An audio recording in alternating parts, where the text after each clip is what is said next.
Hi. Um, I know that I have been, obviously joking about the issues that I've been having with Todrick, and a lot of it's out of frustration and things like that. But ultimately, at the end of the day, I mean, you make a joke out of something that's serious so that you can cope with it and deal with it. When I worked with him, I was legitimately sexually harassed. I was put under great duress, just random crazy hours, going to sleep at 3 a.m. and then being expected to wake up at 7 a.m. to keep my job, even though I had nowhere to go because I was here from Wisconsin. And then he would have the nerve to come up to me the next day and say, "Hey, how are you doing? Did you get enough sleep?" And smile about it. I know that you guys have been expecting me to get deeper into what happened to me, and I guess I'm gonna do that now because tonight I did a live with this guy named Esteban, and it was nice. He was nice enough for sure, and greeted me, asked me where I came from, etc. But suddenly, soon after, there was this message that came inside of the chat, and it was like, "Oh, look, it's Todrick Hall's favorite," and I was like, "Oh yeah, for sure."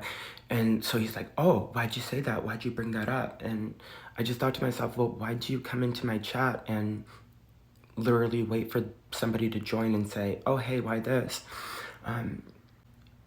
It really kind of threw me. I felt really triggered because when I lived with Todrick, it was his friend's his friend Brody's birthday, and they were gonna have a party at Todrick's house. And this guy that I had met at one of Todrick's parties before had asked him to hang out maybe a month earlier, and he couldn't. And I mean the literal kind. And he couldn't. But then he hit me up a month later, and he was like, "Hey," he's like, are you doing anything today? Would you like to come to this pool party with me?" And I thought to myself, I was like, it's so odd that you would ask me to go to this pool party on this same day that this party is going on with Todrick. Because, I mean, I was suspicious, but I thought I was being crazy. But so I was like, yeah, blah, blah, blah. And I was hesitant to ask Todrick because I didn't want him to make him angry and then retaliate on me and do something crazy. So then I asked him, and he was like, "Sure." That was his answer, vaguely. And so then when I got to the party in the hills, whatever, the guy who invited me, I asked him, and I was like, "Hey," I was like, "Why, so why'd you think of me, to invite me here?" And he was like, "Why wouldn't I?" And I was like, "Oh, yeah, sure." So I just walked around and did whatever. The guy paid no attention to me the entire time that I was there. And then as I was exiting, doing my best to leave on a happy note, I noticed the guest list that was sitting there on the stairs. And I was like, "Oh my God, I was on a guest list. Let me take a picture." So I took a picture, and so I saw my name. And then next to my name, it said in parentheses, "For Todrick." So he knew that person was going to ask me. And I don't know why. That part in particular was traumatizing for me in the sense that I had no idea that he was manipulating my life in that way or in that fashion on that grand of a scale. Right when I got to his house, one of the immediate rules was don't have sex with my dancers. And I thought it was strange. I was like, okay, I'm not in a rush to do any of that. But he pointed out this guy named Callum, specifically one of his dancers. And he's cute. I wasn't thinking let's have sex with him. Either way, he was like, "Yeah, so Callum's always looking for the next guy to sleep with, so don't even look in that direction. Don't even do that." And I was like, "Okay, great. I won't." But I didn't know that he was going to have people message me to direct me away from a party to make sure that I was gone and make me be stressed out about it, and asking. He knew I would be stressed, and asking "Hey, can I go to this thing?" Because he never let me leave. I wasn't allowed to stay over at other people's houses.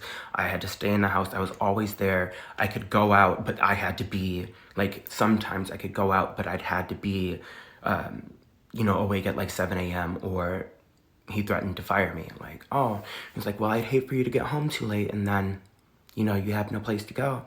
There's no place like home, is what he would say. Hey babe, do you mind bringing up a suitcase for me to pack stuff for tomorrow? The big boxy one that I have that's like black with the little white lines on it. Yes, I did.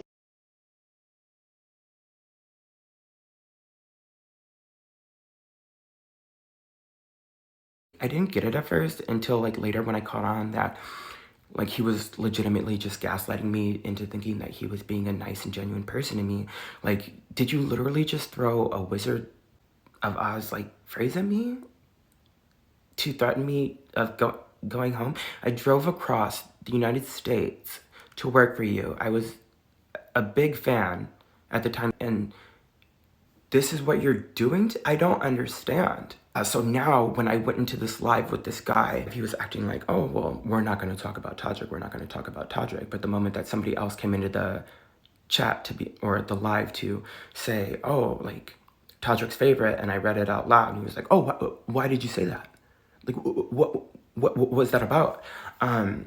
And I was like, okay, like, yeah, I'll tell you, like, whatever, it's fine. And I didn't go crazy into detail, but I ended up getting blocked, like, immediately. And then I was like, oh, like, I felt like I had been rude. He was nice to me, I felt. And so I was like, just in case. So then I went to Instagram, to his TikTok page. Then it led me to his Instagram, and I went to message him, and I saw that he had messaged me before in the past. He reached out himself to me. Like, it turns out when I went to Instagram that he had reached out to me back in 2021 when I was Todrick Hall's assistant. And immediately I just felt like a red flag. Like, all of a sudden I was just like right back in that place. Like, how am I not working for this man? And somehow he's still manipulating my life. It's just, and I mean, like, obviously I want, like, the Esteban guy, he told me like, oh, well, he's like, oh yeah, I met Todrick a couple years back through work. And I was like, okay, so like, you know him. And like, when he came into the live, he acted like he didn't like know about any of the posts that I've been making at all. He was just like, oh, and he's like, oh, so you know Todrick, blah, blah, blah. And he's like, oh, I've met him a while ago. And then when I messaged him to be like, oh, sorry, didn't want to be rude. I was banned, and, being funny about it. He was just like, oh yeah, if we could just, like, moving forward, not talk about him. Like, if we're gonna message, if we could not talk about him, then, I mean, that would mean a lot to me. I would just hope that you would have a lot more to talk about than that. And like, obviously, like, it felt like one of Todrick's trolls that come onto my TikTok and just basically tell me to move on from the things that he's done to me and hasn't taken accountability for, all over again. And like, in the sense, like, he was trying to be nice. The gaslight is that hard. Like, oh, hey, how are you? Where are you from? Wisconsin? Excuse me, how did I just land in my inbox to apologize to you for having been blocked from TikTok? And you've reached out to me before. You knew who I was before you even requested my live. So what is going on? And then you proceed to tell me, oh, I hope there's something more that you can talk about. In the same fashion that all of Todrick's trolls on my TikTok are talking about, oh, just move on, just let it go. As if anything that Todrick did wasn't wrong, as if there's nothing that he should be held accountable for. It was fucking creepy. He needs to stop.